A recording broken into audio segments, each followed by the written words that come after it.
রায় ঘোষণা হয়েছিল আগেই, সোমবার ছিল সাজা ঘোষণা। সেই মতো এদিন আর.জি. কর কাণ্ডে সাজা ঘোষণা করা হলো শিয়ালদা আদালতে। সাজা কি হবে তা নিয়ে রীতিমতো আলোচনা ছিল বিভিন্ন মহলে। সোমবার অবশ্য সমস্ত জল্পনার অবসান ঘটে। এদিন বিচারক অনির্বাণ দাস বেলা 2:45 নাগাদ সাজা ঘোষণা করেন। সঞ্জয় রায়কে আমৃত্যু কারাবাসের নির্দেশ দেন বিচারক। সঙ্গে 50,000 টাকা জরিমানাও ধার্য করা হয়েছে তার। শুনে নেওয়া যাক আদালতের মধ্যে ঠিক কি হলো, শুনুন। এই মুহূর্তে আমরা যেটা জানতে পারছি, লাইফ ইমপ্রিজনমেন্ট, আজীবন কারাদণ্ড দেওয়া হলো সঞ্জয় রায়কে। আজীবন কারাদণ্ড সঞ্জয় রায়ের, যাবজ্জীবন কারাদণ্ড, আমৃত্যু যাবজ্জীবন কারাদণ্ড সঞ্জয় রায়ের, এমনটাই নির্দেশ এই মুহূর্তে প্রনাউন্স করা হয়েছে। এবং আমরা দেখতে পাচ্ছি সঞ্জয় রায় ঠিক এই জায়গা থেকেই, যে সঞ্জয় রায় তিনি কিন্তু বারবার করে বোঝানোর চেষ্টা করছিলেন বিচারকের কাছে, তিনি এই ব্যাপারটা তিনি তোলার চেষ্টা করছিলেন। এবং সঞ্জয় রায়ের আইনজীবী কবিতা দেবী তিনিও কিন্তু আবেদন করেছিলেন যাতে তার যে ডেথ সেন্টেন্স তাকে যেন না দেওয়া হয়, যাতে তাকে তার সাজা কিছুটা তুলনামূলক কম দেওয়া হয়, এমনটাই কিন্তু করা হয়েছিল। এবং আমি সরাসরি চলে যাব সুচেতার কাছে। সুচেতা, আমৃত্যু যাবজ্জীবন কারাদণ্ড, কি বলবে? এই মুহূর্তে কিন্তু কোর্ট চত্বরে সেই ছবিটা আপনাদের সামনে তুলে ধরছে। 210 নম্বরের যে সময়টার জন্য দীর্ঘ সময় ধরে অপেক্ষা করা হচ্ছিল, সেই ব্রেকিং কিন্তু এই মুহূর্তে হাতে চলে এসেছে। যেমনটা জানা যাচ্ছে, আমৃত্যু যাবজ্জীবনে ঘোষণা করা হয়েছে। প্রথম থেকেই যে প্রশ্নটা সামনে আসছিল যে আমৃত্যু যাবজ্জীবন নাকি মৃত্যুদণ্ড, সেই নিয়ে কিন্তু নানা জটিলতা তৈরি হয়েছিল। কোন দিকে যাবে রায়, সেই দিকে কিন্তু নজর থাকছিল। তবে শেষ পর্যন্ত কিন্তু জানিয়ে দেওয়া হয়েছে আমৃত্যু যাবজ্জীবনের কথা কিন্তু বলা হয়েছে। দেখো, একদম সুচেতা, সঞ্জয় রায়ের আইনজীবীরা তারা আবেদন বা আর্জি জানিয়েছিল যাতে তাকে মৃত্যুদণ্ড না দিয়ে কিছুটা কম শাস্তি দেওয়া হয়। বিচারকও তার পর্যবেক্ষণে জানিয়েছেন এটা একেবারে rarest of the rare case নয় বলেই তার মনে হচ্ছে। সেই জন্যেই সঞ্জয় রায়কে যাবজ্জীবন, একেবারে বলা যায় যে মৃত্যুর আগ পর্যন্ত তাকে জেলে থাকতে হবে এবং 50,000 টাকা তাকে জরিমানা দেওয়ার নির্দেশ দিয়েছেন। যেটা নিয়ে সব থেকে বেশি বলা যায় যে চাঞ্চল্য ছিল যে তার মৃত্যুদণ্ড হবে নাকি যাবজ্জীবন। বিচারক রায় দেওয়া হচ্ছে বেশ খানিক্ষণ আগেই কিন্তু মানুষ আমরা এই চত্বরটাতে দেখতে পেলাম যে ভিতরে শিয়ালদা কোর্ট থেকে বেশ কিছু আইনজীবী বাইরে এসেছিলেন এবং তারা প্রতিবাদ করলেন। তারা বললেন যে দোষী তাকে যেন কঠোরতম শাস্তি দেওয়া হয়, সেই কথাও কিন্তু প্রকাশ্যে বলেছে। একদমই আইনজীবীরা বিচারক রায় ঘোষণা করার আগেই আইনজীবীরা বিক্ষোভ দেখিয়েছিলেন যাতে চরম শাস্তি দেওয়া হয়। কিন্তু বিচারক অনির্বাণ দাস তার পর্যবেক্ষণে পরিষ্কার জানিয়েছেন যে এটা একেবারে বিরলতম ঘটনা, বিরলতম দোষ, বা বলা যায় যে সঞ্জয় রায় সেরকম কিছু করেছে বলে মনে হচ্ছে না। সেই জন্য কোথাও তার সংশোধনের সুযোগ বা তাকে মৃত্যুদণ্ড না দিয়ে সে যাতে আর একটা নিজেকে সংশোধন করার সুযোগ পায়, তার জন্য তাকে যাবজ্জীবন কারাদণ্ডের নির্দেশ দেওয়া হয়েছে। অর্থাৎ মৃত্যুর আগ পর্যন্ত তাকে জেলে থাকতে হবে এবং 50,000 টাকা তাকে জরিমানা দিতে হবে বলে বিচারক অনির্বাণ দাস ঘোষণা করেছেন। অর্থাৎ মৃত্যুদণ্ড দেওয়া হলো না সঞ্জয় রায়কে।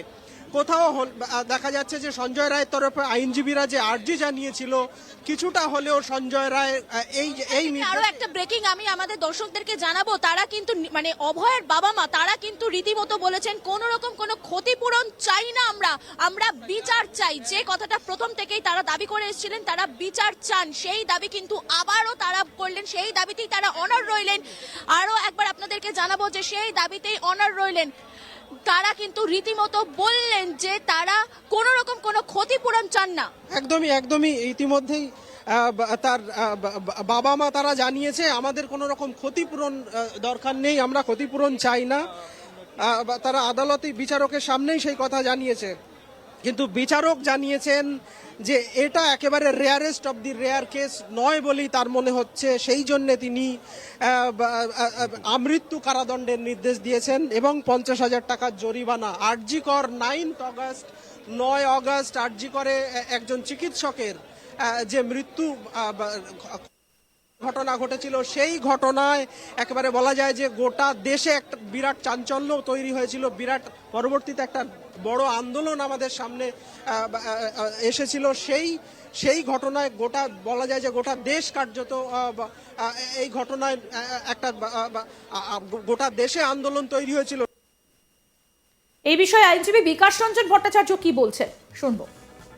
সিবিআই দাবি করেছিল এটা বিরলের মধ্যে বিরলতম একটি কেস। প্রত্যেকেই দাবি করবেন, যখন কেউ মক্কেলের সওয়াল করেন তখন তিনি চাইবেন এই সর্বোচ্চ সাজা দেয়া হোক। তো সেটাতে বিচারের জন্যই বিচারক আছেন। এখন বিচারককে বিচার করতে হয় তথ্যের ওপর দাঁড়িয়ে। আমি চাইলেই তো দেবে না, কিন্তু যেটা হওয়া উচিত, যেখানে মানুষ বিভ্রান্ত হচ্ছেন যে এই যে ষড়যন্ত্রটা কারা করলো সেই ব্যাপারে সিবিআই তদন্ত করলো না কেন, এটাই মানুষের কাছে প্রশ্ন হওয়া উচিত। এবার আপনাদেরকে জানাবো আদালতে সঞ্জয়ের উদ্দেশ্যে বিচারক কি বলেছেন, শুনুন। বিচারক তার পর্যবেক্ষণে জানিয়েছেন যে তিনি কোনো আর্থিক ক্ষতিপূরণের ঘোষণা করছেন না। তার কারণ তিনি মনে করেন না যে কোনো মৃত্যুর ক্ষতিপূরণ এরকমভাবে অর্থ দিয়ে পূরণ করা যেতে পারে। রাষ্ট্র বা রাজ্যের দায়িত্ব ছিল তাকে রক্ষা করার। সে তার কারণ সে অন ডিউটি ছিল, সে কর্তব্যরত ছিল। তাকে রক্ষা করার, তাকে সুরক্ষা দেওয়ার দায়িত্ব ছিল রাজ্যের। রাজ্য সেটা পারেনি, সেটা কোথাও রাজ্যের ব্যর্থতা।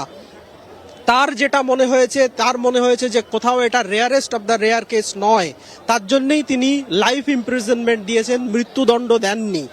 এবং একই সঙ্গে বিচারক জানিয়েছেন, আমার যেটা মনে হয়েছে আমি সেই নির্দেশ দিয়েছি। এইবারে সব পক্ষই হায়ার ফোরামে অর্থাৎ হায়ার কোর্টগুলোতে যেতে পারে, সেখানে গিয়ে তাদের আবেদন জানাতে পারে। তার যা মনে হয়েছে, বিচারক অনির্বাণ দাস পরিষ্কার জানিয়েছেন যে তার যা মনে হয়েছে তিনি সেই নির্দেশই দিয়েছেন। অর্থাৎ তার মনে হয়েছে এটা rarest of the rare case নয়, তার জন্যই তিনি মৃত্যুদণ্ড না দিয়ে। কিন্তু এই বাইরের চত্বরে আমরা জানি যে সকাল থেকে প্রচুর সাধারণ মানুষ ভিড় করে রয়েছেন। একবার সেই দিকে ছবিটা দেখাতে বলবো আমার ক্যামেরা পার্সন সার্থকীকে। প্রচুর সাধারণ মানুষ এখানে রয়েছেন, তারা কিন্তু রীতিমতো প্রশ্ন তুলছেন যে কেন মৃত্যুদণ্ড নয়। একদমই কিছু সময় আগেই আমরা দেখছিলাম শিয়ালদা কোর্টের আইনজীবী তারা বাইরে বেরিয়ে বিক্ষোভ দেখাচ্ছিলেন। ডাক্তাররা তো দীর্ঘদিন ধরে আন্দোলন চালিয়ে যাচ্ছে। তার বাবা মাও, বলা যায় অভয়ার বাবা মাও দীর্ঘদিন ধরে এই আন্দোলনে সামিল ছিলেন। তারাও চাইছিলেন যে চরম শাস্তি পাক সঞ্জয় রায়। ডাক্তাররা চাইছিলেন, সাধারণ মানুষ যারা। ডাক্তারদের কথা বললে আমি সুজয়ের কাছে চলে যাবো। সুজয়, জুনিয়র ডাক্তাররা এই রায়ের পরে কি বলছে? দেখো, তারা খুশি নয় এবং তারা প্রথম দিন থেকেই বলছিল যে তারা আন্দোলন চালিয়ে যাবে। এখন তাদের যেটা বক্তব্য, তারা কিন্তু এরপর বৃহত্তর আন্দোলনে যাবে এবং একেবারে জুনিয়র ডাক্তারদের যে আন্দোলনকারী মুখ অনিকেত মাহাত্ম থেকে শুরু করে এবং অভয়া মঞ্চ, তারা কিন্তু এখানেই আমরা যারা দেখছি আন্দোলনের ঝাঁজ বাড়াচ্ছে। এবং এটাও শোনা যাচ্ছে, যেটা আমরা সূত্র মারফত জানতে পারছি, হয়তো ফের আজ থেকে জুনিয়র ডাক্তাররা তারা আরজি করে অনশন মঞ্চে তারা আন্দোলন শুরু করেছিল, এখান থেকে বেরিয়ে যেটা জানা যাচ্ছে যে অভয়ার বাবা মা ফের আরজি করে যেতে পারে বলে এরকম শোনা যাচ্ছে। তো এই মুহূর্তে একেবারেই তারা খুশি নয়। তাদের যেটা বক্তব্য, যে সাজা ঘোষণা হয়েছে তারা এটা একেবারে তারা আশাই করেনি। তারা চেয়েছিল সঞ্জয় রায়ের ফাঁসি, কিন্তু তারা এই সাজা শুনে তারা খুশি নয় এবং খুব শীঘ্রই তারা সাংবাদিক বৈঠক করবে বলেও যেটা জানা যাচ্ছে। আরো আপডেট পেতে দেখতে থাকুন আজ তাক বাংলা। সাবস্ক্রাইব করুন, নোটিফিকেশন পেতে বেল বাটন অপশন প্রেস করুন, হোয়াটসঅ্যাপেও ফলো করুন আজ তাক বাংলা। ভিডিওটা লাইক করুন, শেয়ার করুন।